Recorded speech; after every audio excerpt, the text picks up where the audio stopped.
Shalom Bapak Ibu, sahabat Galilea yang diberkati oleh Tuhan Yesus. Saya mengajak saudara untuk membaca di dalam Roma pasalnya yang ke-8 pada ayat 14 sampai dengan ayatnya yang ke-17.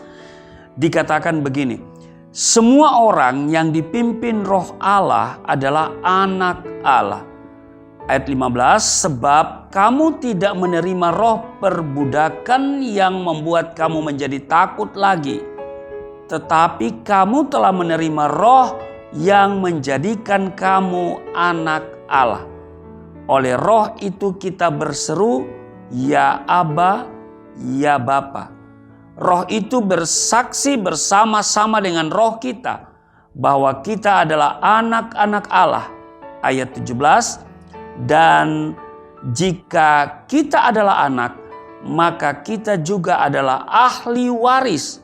Maksudnya orang-orang yang berhak menerima janji-janji Allah yang akan menerimanya bersama-sama dengan Kristus.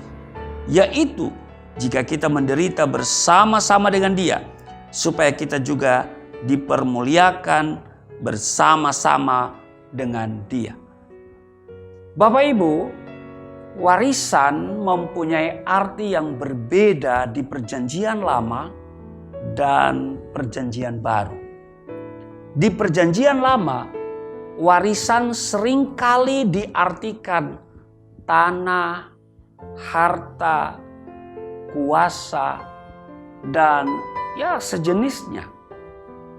Tetapi di Perjanjian Baru, warisan identik dengan suatu hubungan ayah dan anak. Kalau saudara perhatikan di dalam Markus pasal 12 ayat 1 sampai dengan ayatnya yang ke-11, ini perumpamaan kebun anggur. Nah, di perumpamaan ini dapat kita simpulkan bahwa Tuhan Yesus adalah ahli waris tunggal. Sedangkan kalau saudara baca di dalam Galatia pasal 4 ayat 6 dan ayatnya yang ke-7, bahwa kita ini orang-orang percaya atau yang disebut dengan gereja adalah ahli waris. Sekarang pertanyaannya adalah, berupa apakah warisan Tuhan itu? Yang pertama saudara, kerajaan Allah. Kerajaan di sini bukan berarti suatu tempat, bukan berarti suatu negara atau semacam itu.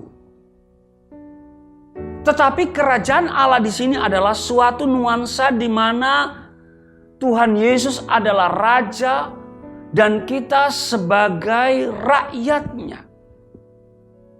Dalam hidup kita, siapakah yang menjadi raja atas hidup kita, saudara? Masihkah kita menjadikan diri kita sebagai raja, atau sudahkah kita menjadikan Yesus Kristus sebagai raja atas hidup kita? Sekali lagi saudara, masihkah diri kita jadikan sebagai raja, atau sudahkah kita menjadikan Yesus Kristus sebagai raja atas hidup kita? Yang kedua, yang dimaksud dengan warisan, yang kedua adalah hidup yang kekal. Amin.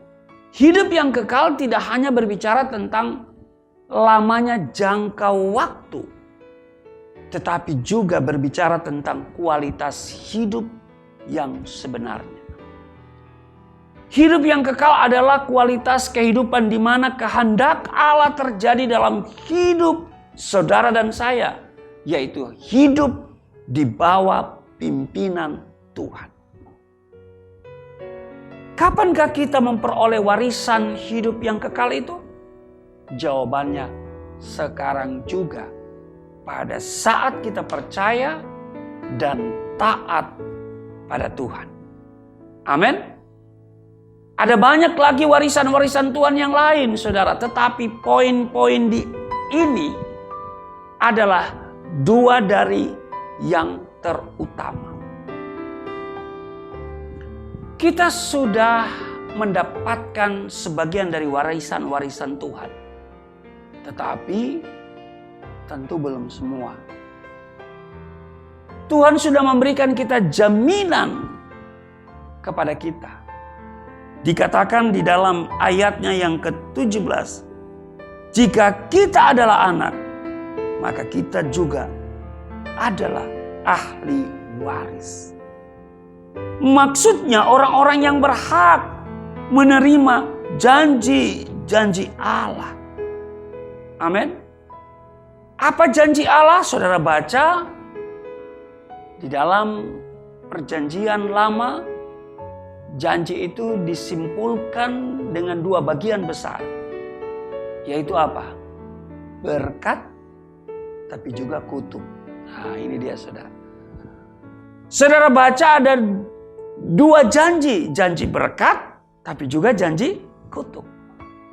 Tetapi saudara, kita orang-orang percaya, kita berhak menerima janji-janji berkat di dalam Yesus Kristus. Karena kematian Yesus telah membatalkan kutuk-kutuk itu. Sehingga kita tidak lagi hidup di bawah kutuk. Tetapi kita hidup di bawah kasih karunia. Maka poin penting yang saya mau sampaikan adalah, baiklah kita menjadi anak-anak Allah. Bagaimana caranya? Di ayat 14 dikatakan, semua orang yang dipimpin oleh Roh Allah adalah anak Allah. Jadi ambil keputusan saat ini. Kita mau hidup dipimpin oleh Roh Allah. Waktu kita dipimpin oleh Roh Allah, maka kita menjadi anak Allah. Nah, sebagai anak, kita adalah ahli waris. Orang-orang yang berhak menerima janji-janji Allah. Dan ingat, yang pertama adalah hubungan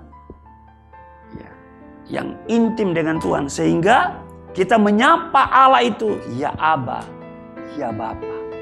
Amin.